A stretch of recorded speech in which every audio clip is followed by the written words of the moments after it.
Texas. The tradition of the frontier cattleman is as tenderly nurtured in Texas as is the hint of Norman blood in England. And while it is true that many families are descended from contract colonists, not unlike the present-day braceros, all hold to the dream of the longhorn steer and the unfenced horizon.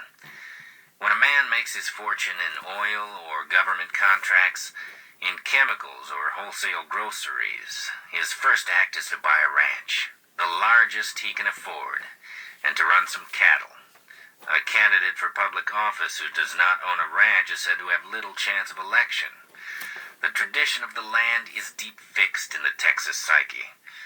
Businessmen wear heeled boots that never feel a stirrup, and men of great wealth who have houses in Paris and regularly shoot grouse in Scotland refer to themselves as little old country boys. It would be easy to make sport of their attitude if one did not know that this is the way they try to keep their association with the strength and simplicity of the land. Instinctively, they feel that this is the source not only of wealth, but of energy, and the energy of Texans is boundless and explosive. The successful man with his traditional ranch, at least in my experience, is no absentee owner. He works at it, oversees his herd, and adds to it. The energy, in a climate so hot as to be staggering, is also staggering, and the tradition of hard work is maintained whatever the fortune or lack of it. The power of an attitude is amazing.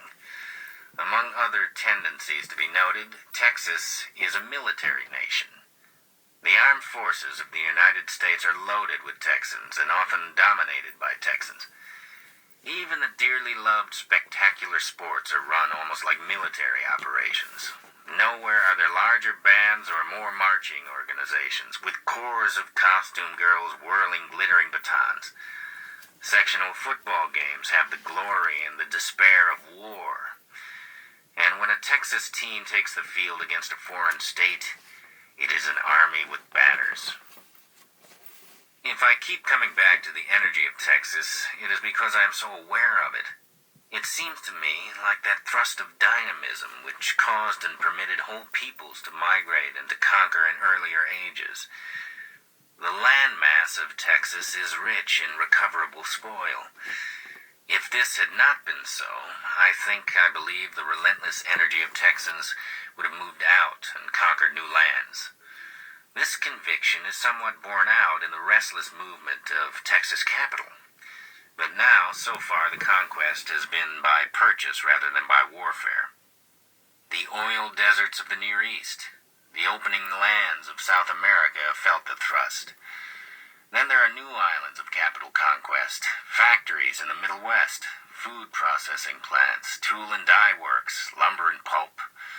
Even publishing houses have been added to the legitimate 20th century Texas spoil. There is no moral in these convictions, nor any warning. Energy must have an outlet, and will seek one.